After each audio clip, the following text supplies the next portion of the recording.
Setiap pertandingan pasti menghasilkan kebahagiaan dan kekecewaan.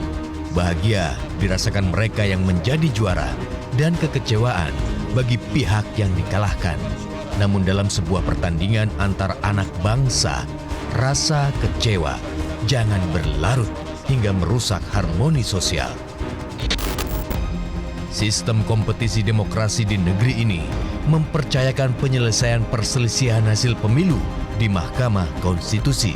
Para wakil rakyat telah bersepakat untuk memberi MK sebuah mandat sebagai benteng terakhir demokrasi yang keputusannya bersifat final dan mengikat. Mengadili dalam eksepsi, menolak eksepsi termohon dan eksepsi pihak terkait untuk seluruhnya. Dalam pokok permohonan, menolak permohonan pemohon untuk seluruhnya. Apapun putusan MK, suka atau tidak suka, harus kita terima secara legowo demi kepentingan yang lebih besar, yaitu keutuhan bangsa dan negara. Pihak yang kalah dalam Pilpres dan kembali kalah dalam sidang gugatan di MK, jangan berlarut dalam kekecewaan, apalagi lalu membuat aksi-aksi yang berlebihan. Negarawan Surya Paloh berpesan, kita boleh bertikai satu sama lain dalam kompetisi, namun saat sudah selesai, satu sama lain harus saling menghargai. Sebagai negara hukum, ini adalah merupakan keputusan peradilan yang tertinggi. Maka wajar bagi kita semuanya harusnya ibarat menutup buku lama dan membuka lembaran buku baru. Itulah harapan saya. Indonesia membutuhkan spirit semangat ini. Kita boleh bertikai satu sama lain di dalam kompetisi yang sedang berlanjut. Tapi ketika kompetisi selesai, kita harus menghargai. Yang kalah menghargai yang menang apalagi. Nah, inilah kekuatan kita seharusnya. Nah, saya mengharapkan ini harus menjadi kekuatan bangsa ini. Karena ancaman yang bisa melemahkan terhadap seluruh proses perjalanan kehidupan kebangsaan kita. Yang akhirnya bermuara kepada kepentingan rakyat banyak.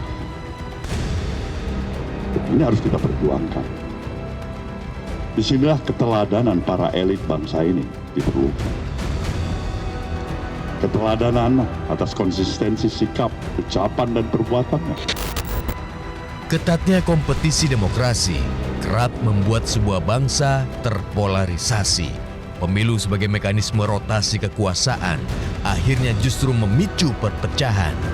Kita tentu tidak ingin perbedaan sikap dan pilihan politik menghasilkan konflik.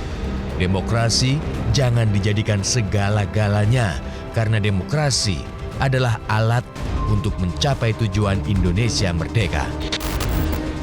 Capres Anies Baswedan juga menampilkan sikap seorang negarawan. Saat berkunjung di Aceh pekan ini, Anies menyatakan usainya perjuangan kontestasi demokrasi dan bangsa Indonesia harus kembali berjuang membangun negeri. Kita hormati proses konstitusi. Setuju? Perjuangan kita sudah kita lakukan dengan luar biasa.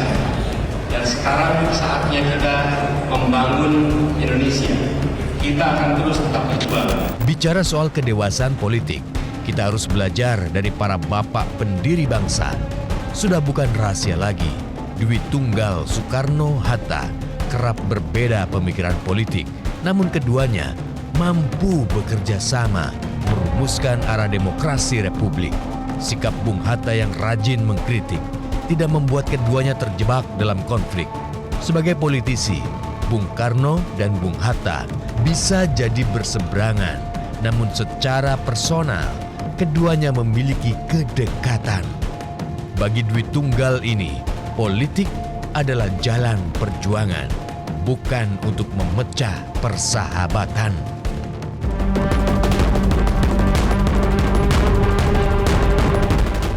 Jelajahi cara baru mendapatkan informasi. Download Metro TV Extend sekarang.